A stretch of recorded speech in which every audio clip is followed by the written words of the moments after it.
How to use the swept cut feature in Solidworks. We'll start off with a lofted boss base extrude from an earlier video, and we'll use this model to illustrate the swept cut feature. First of all, hovering over the swept cut feature, it cuts a solid model by sweeping a closed profile along an open or closed path. It is actually the inverse variant of the swept boss base extrude, but now it doesn't create material, but it takes away material. We want to use a helix with this one. So first of all, we're going to search for the helix in the command bar and then type in helix, and you'll find helix in spiral. Clicking it, it'll prompt you to select a plane, a planar face, or an edge on which to sketch a circle to define the helix or helix cross section. So we'll use the circular face on the lofted extrude.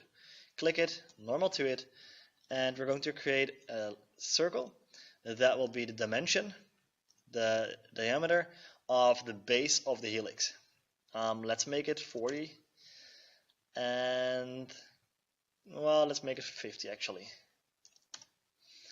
And then click exit sketch. And I've already tried this function out, so I'll just reset it. And you'll probably end up with something like this in the beginning.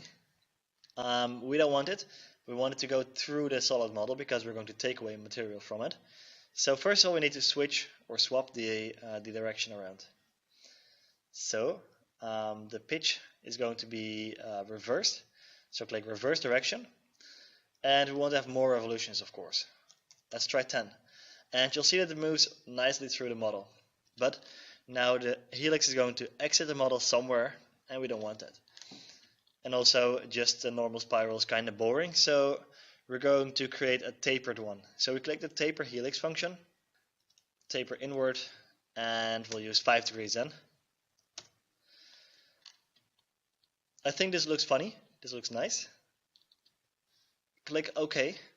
And now we need to create the profile of this path, which is going to be swept along the spiral. So we go to sketch, we select our top plane and sketch on normal 2 by using Ctrl 8. And we're going to use a circular profile. Anchor it to this line that's being highlighted here. And dimension it with 5 millimeters is okay. Then use your middle mouse wheel to twist the camera a little bit. Select the center point and the helix and click the pierce option to fully define the sketch. Click OK, exit sketch, and now we're going to use the swept cut feature. The profile selected, and now we select the helix as our path. And you'll see like a very nice, it's not very nice because it's exiting the model here, but we can change it in a bit. Now click OK, and you'll see that we have something moving through, but you can't see entirely what it is. So therefore we use our section view. In the icons in the top, you can select the section view icon. Make sure it's a horizontal one in section 1 on the left side. You click horizontal, and you'll see that a profile is actually created here. And by dragging the section view around, you can see how it's progressing. And that looks all very nice. So click OK, and let's edit this helix. So open up the helix function.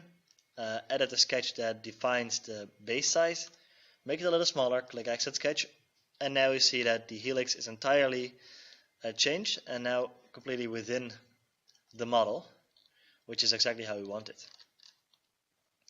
So now hypothetically, when you've let water flow through here, you can make the water enter on the one side and exit on the other side. So that looks really amazing. You can play with your section view and twist it a little bit and see what happens. Alright, that is how you use the swept cut feature in Solidworks. I hope you liked this very short tutorial. Please subscribe to my channel, and I hope to see you back in the next videos. Alright, bye!